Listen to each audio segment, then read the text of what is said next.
Hello everyone, third part নিয়ে কিন্তু চলে এসেছি আমরা। তো এটা ছিল জাপুটপাড়া দীপালির সঙ্গে থিম। এবারের ভাবনায় ছিল বিষ্ণুর 10 অবতার। প্যান্ডেলের থিমটা সেই ভাবনাতেই করা হয়েছিল। প্যান্ডেলের গায়ে সেই রকমই ছবি ফুটে উঠেছে।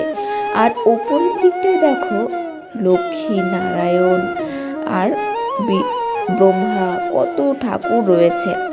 আর মা সরস্বতী রূপটা দেখো একদমই কিন্তু আলাদাই ছিল, অনুযায়ী একদমই অ্যাপ্রোপ্রিয়েট ছিল। কালনায় কিন্তু একদম কাছাকাছি প্যান্ডেলগুলো ছিল, তেমন দূরে দূরে নয়, কিন্তু তাও কিন্তু এক একটা এক্সে বার্কার এক। চলো, প্রথম অবতার অর্থাৎ মৎস্য অবতার, তারপরেরটা হচ্ছে কুর্ম অবতার, তারপরেরটা বরাহ, তারপরেরটা ছিল নৃসিংহ অবতার, তারপরেরটা ছিল বামন অবতার, তারপরেরটা ছিল পরশুরাম অবতার এবং তারপরেরটা ছিল রাম অবতার এবং অষ্টম অবতার ছিল কৃষ্ণ অবতার এবং নবম অবতার হচ্ছে বৌদ্ধ অর্থাৎ বলরাম অবতার।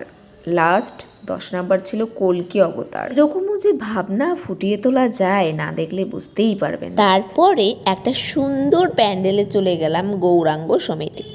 এবারের ভাবনায় ছিল তারাপীঠের মহাশ্মশান। একদম ঢুকেই দেখতে পেয়ে যাবে তারামায়ের মন্দির, তার সামনে তারামায়ের নানান রকমের ডালা, পুজোর সামগ্রীর দোকান। সমস্তটাই কিন্তু আর্টিফিশিয়ালভাবে করা হয়েছিল লোককে দেখানোর জন্য, কোনোটাই কিন্তু আসল নয়। মন্দিরের সামনেই কিন্তু বলি দেওয়ার জায়গাটাও ছিল। জ্বলন্ত চিতা, মহাশ্মশানের কঙ্কাল, সমস্তটা এত সুন্দরভাবে তুলেছে। আর তার সাথে মায়ের রূপটা একবার দেখো, এখানে কিন্তু সরস্বতী মা একদম অন্য রূপে দেখা যাচ্ছে, মনে হচ্ছে দেবী তারা যেন বসে আছে সুন্দরভাবে। একদম চোখে জল চলে আসার মতো দৃশ্য তৈরি করেছে এখানে। হ্যাটস অফ এখানকার লোকের ভাবনা চিন্তা। পশ্চিমবঙ্গের বীরভূম জেলার রামপুরহাটের কাছে অবস্থিত তারাপীঠ একটি অত্যন্ত পবিত্র হিন্দু তীর্থস্থান, শক্তিপীঠ, যা তারামায়ের মন্দির হিসেবেই বিখ্যাত।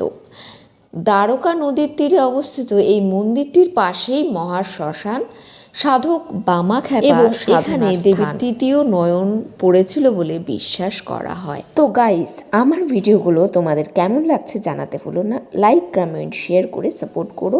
আর টাটা, সেকেন্ড পার্ট আসছে।